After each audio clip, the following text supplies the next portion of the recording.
So I've been lured to Hausermann's by the possibility of a free plant since we didn't have our Orchid Society Christmas party here.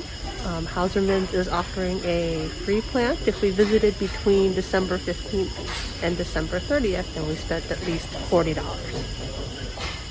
So before I can decide what I want to buy, I have to walk through all of Hausermann's and see what's in bloom. And this right here is their aisle of mini phals.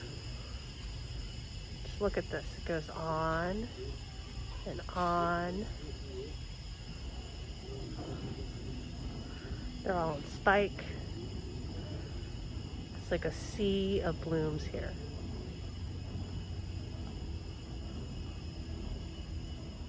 If you like the variegated Sogo Vivian, they have ones that aren't in bloom, and they have lots that are in bloom.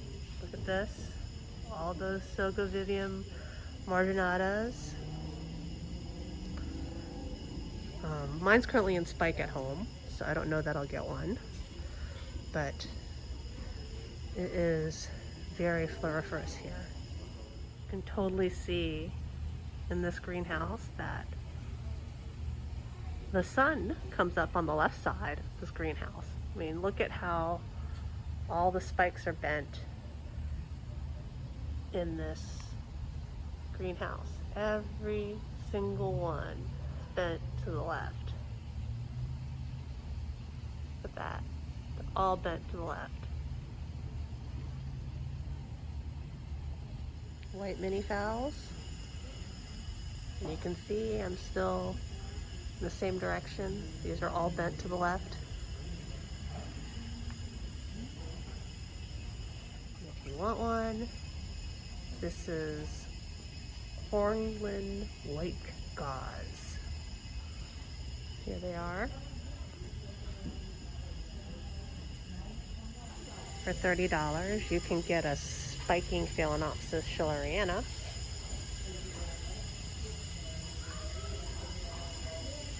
I think I got mine for $15, except of course then I killed it because I left it at home instead of taking it to work, and it has since died. So now I have to decide if I want to try schilleriana again for $30. One of the things I really like about Hausermann's are their aisles of Cattleyas. Cattleyas are my favorite, and the aisles are always, I feel, very treacherous. So basically they're this concrete right down here aisle that you stand on like a balance beam walker, and then on either side it's like mud. It is like deep mud. Then they have the Cattleyas and other orchids, but mostly Cattleyas in this section on the benches, right? And it's even more treacherous right now because in this section that I'm standing right now, these guys have all been watered. So everything is really wet. Do this. And this is Potenara Mount Yellowthorn Sun Peak. So quite clearly it is Yellowthorn Sun Peak season. Look at all these buds and spikes. And I'm also realizing I really need to get my hair cut because I keep snagging on the Cattleyas. Alright. This right here, I believe, is Potenara Paradise King. It's in the same aisle as the yellow Cattleyas. It's also very wet. But look at that color on it. I really love just walking down the aisles, trying not to get caught by any Cattleyas with their pseudobulbs and leaves sticking out. And then I stop at some place that has color and have a look at what's in bloom. So I am getting kind of wet. So this is Melinda Rose Funk Ernie. I had this at one point. I may still have it, or it may have died. I'm pretty sure I got it as a seedling many years ago, and I don't know that I've grown it up successfully. Here is a huge flower, and it's scented. Let's see if we can turn it. This is Emerald Isle Port's Paradise, and you can see, I think it has Digbyana in it. It has sort of frilly lip. So on the other side of these Cattleyas, they've got a section that's been sheeted off with plastic, and it has, like, you can see flower spikes just pushed up against the plastic. But I can't go see what it is because I'm blocked by a plastic keep out, employees only sign. All right, this right here is Cattleya Partridge. Very narrow lip. Okay, so here's another Ports of Paradise Emerald Isle. Look at that. That's gorgeous. And you wouldn't find these because they're just hidden. I mean, that sea of green with spots of color in it, those are all Cattleyas out there. You would never be able to see any of these if you weren't willing to come down the aisle, trying to avoid getting stuck or falling in the mud. And let me see if I can figure out what these are. Really nice color on this, right? Pink lip. I think that leaf's just damaged. Let's see. Damaged leaf. Same stuff here. I don't know if the leaves are delicate or, other people walking the aisles have bumped the flowers with their fat asses. Let me see. I believe this is Potenara Thai Sweetheart. These are also, for the majority, all standard size Cattleyas. These are not small. They're pretty big. This right here is Potenara Chief Orange Sweetheart. I believe, Chief Sweet Orange. So, yeah, you could spend hours here just looking at each of the Cattleyas, trying to smell them, getting really wet, because as I said, everything seems to have just been watered.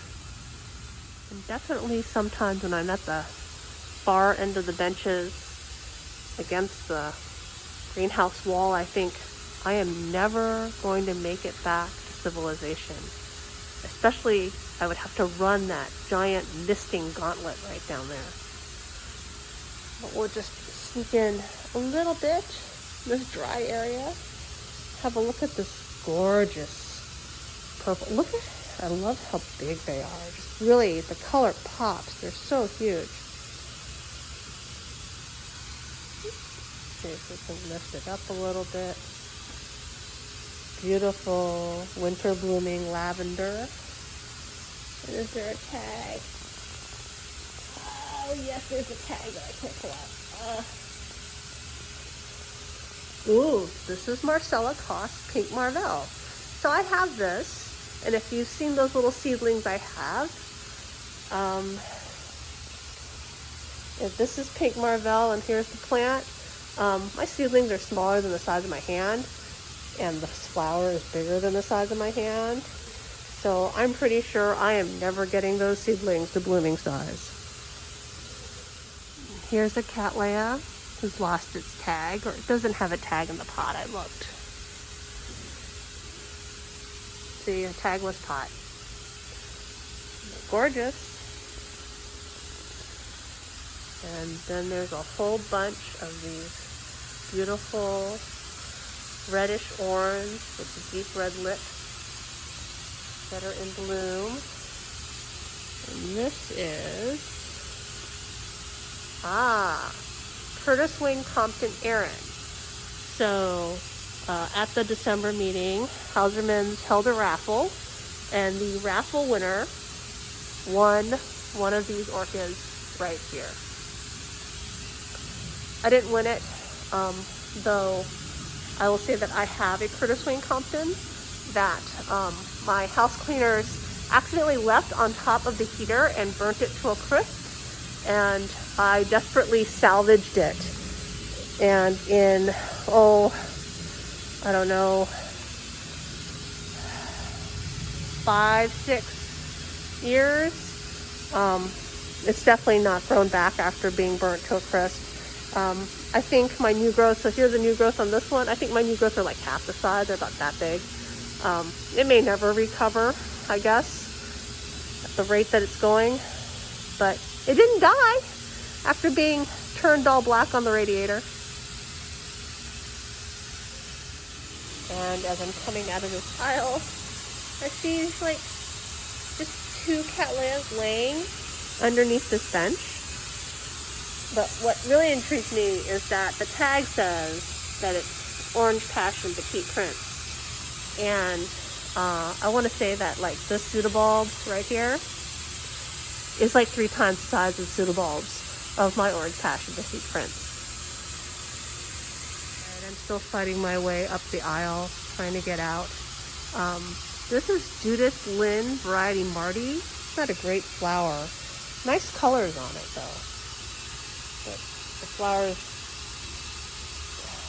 seems like the flowers are a little, I mean, it's got good substance, but it seems a little dry. So like the flowers are not well spread. The petals aren't well spread. They're kind of curled in on themselves.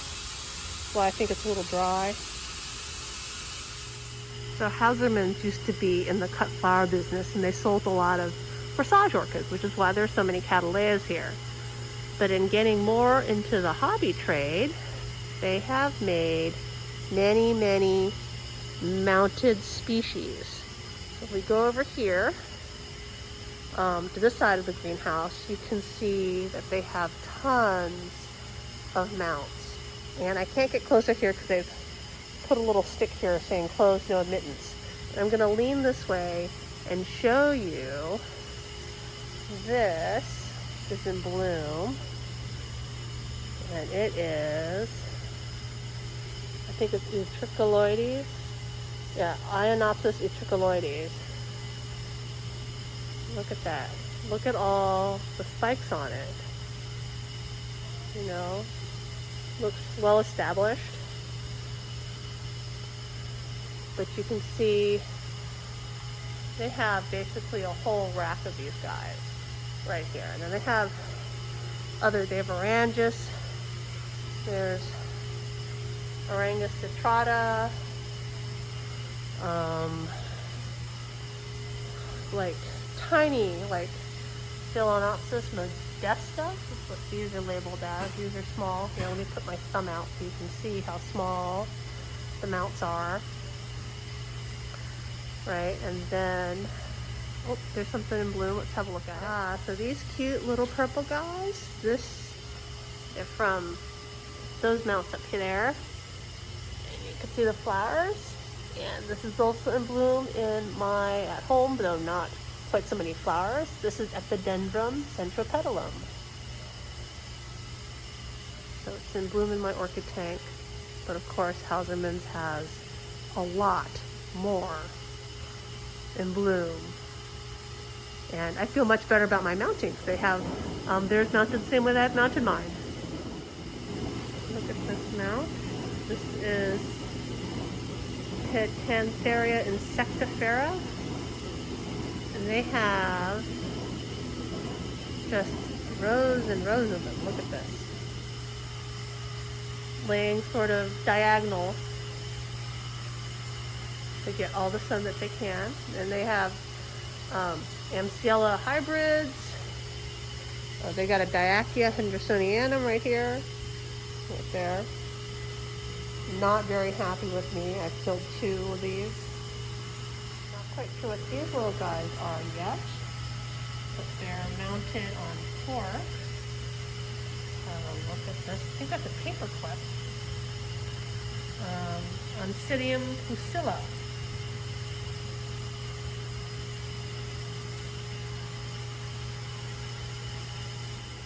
Oh, this says here that they're $19.99.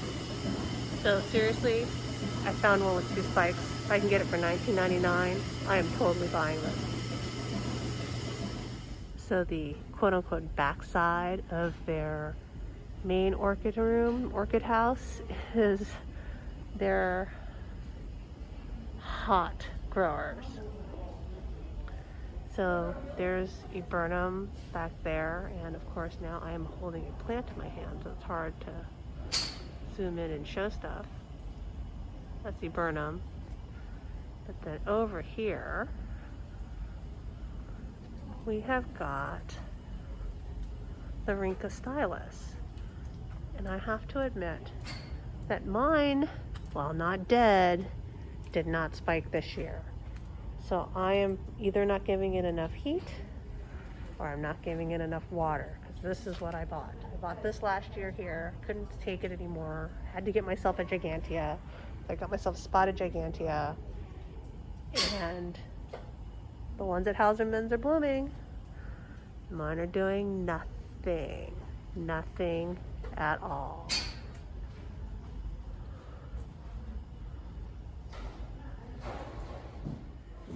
You want baby paths? Look at this.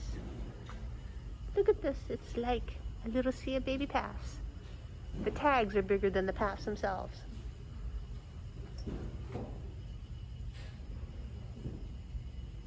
So many years of growth waiting to happen. And then on the wall, what do they have here? This is curvifolium. See that tag? Curvifolium. So they have just a whole bunch of curvifoliums in the Vanda baskets hanging upside down on this wall. Alright, so this greenhouse shade house is much colder. I think it's about 20 degrees outside in Chicago today. And they have a whole bunch of fowls in here, so they must use this area to chill them down, to get everybody to spike. And you can see it's very successful.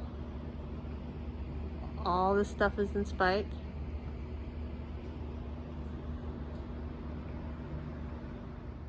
Hausermann's always has so many different kinds of phalaenopsis, right? So many different patterns, and yet they have so many of each variety.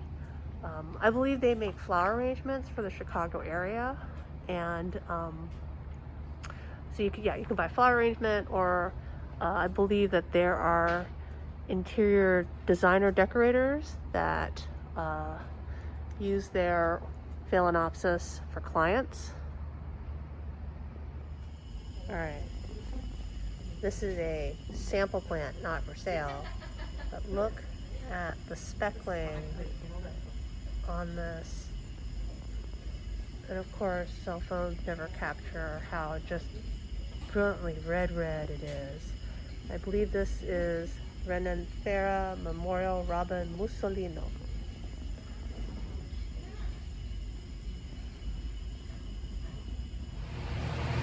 So now I'm down in, I don't know what you want to call it, the Overflow area, or I don't know, it's another Cattleya house that they opened up, oh, I don't know, basically after the big snowstorm that broke one of the glass houses. This baby been here 3 years now.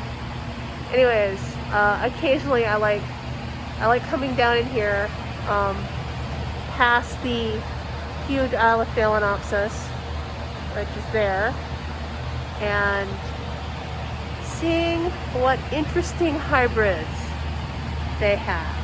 So this, I think, okay, these are labeled as nodosas, but they have something right here that says they basically took Flagellaris and Acaulis, a cross of that, and then crossed it against Epidendrum parkinsonianum. And I wonder if that is these right here. I'm gonna have to put down my Ionopsis that I'm still holding. Have a look at these. So let's see. Is it one of these?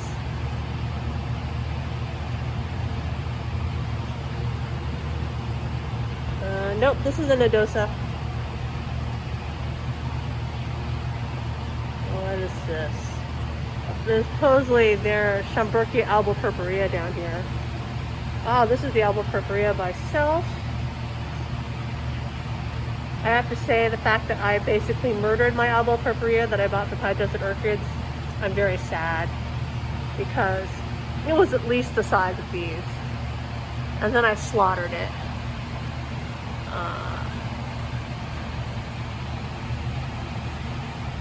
Alright, the fans are really going off here. It's very loud. This is Leptodes unicolor. And I have to say, minis are so cute. But I know that if there wasn't COVID, I would be murdering them left and right because I would forget to water. And seriously, if you forget to water an orchid, it kind of does die. Phalaenopsis,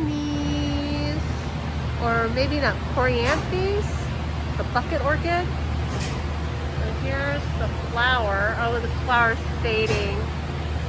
I have to say that my desire to hold on to this phalaenopsis is preventing me from looking at other orchids. So it's this. I'm trying to pull it out. All right, this is a Mayeri, Sologeny Mayeri, and here let's pull the flower spike out so we can have a look at it. Look at that. Okay, it's upside down.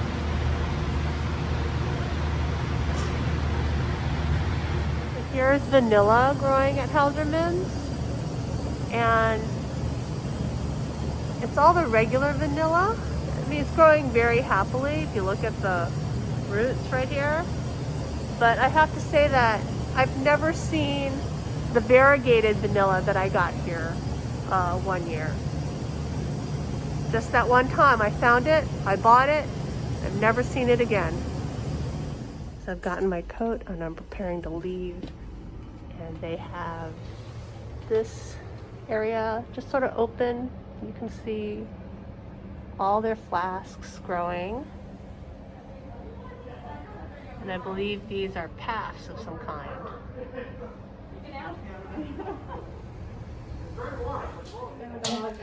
My orchids have been home all of like maybe 30 seconds. I went and took my phalaenopsis utricoloides upstairs, and I came back downstairs, and see that?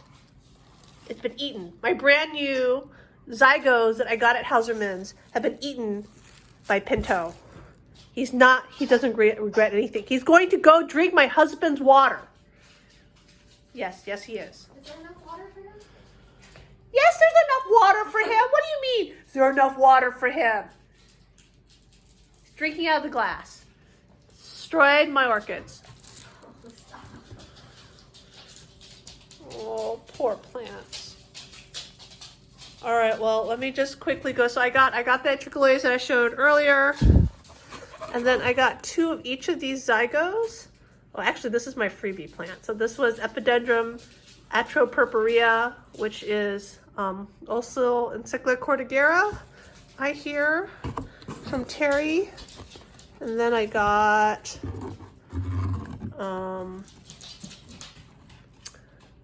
2 Rupiculus Lelias. I got Lelia manticorea because I watch too many high desert orchid videos.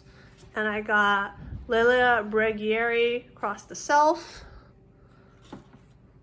And then here's my sad zygo that's been eaten. God. I mean, this was gorgeous. This was gorgeous. I picked it out. And now it's not gorgeous anymore, Pinto. You don't even care. Anyway, so this was Arthur L. It doesn't even stand up. So this was Arthur L by Blue Blazes, I believe. Don't you come and eat my orchid. I don't want to. Ah! All right, I'm falling. Everything is falling. Yeah, so it's Arthur L. York by Blue Blazes Blue Plate Special, now known as Pinto Snack.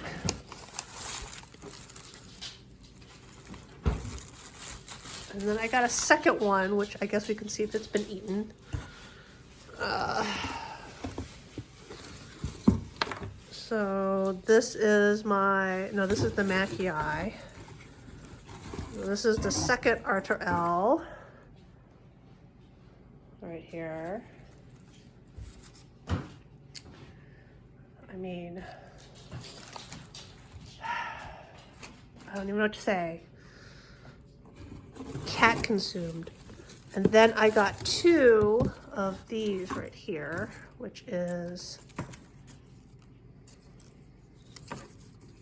Zygopetalum Macchiae by Blue Blazes.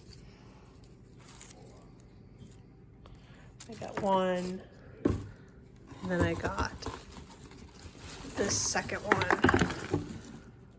I thought he couldn't reach them up on the table, on that extra tea table. So there's that. Don't you even think about chewing this one. All right, let's see, Macchiae. There we go. So that's what I got, or I did get, and someone had snack. Jerk.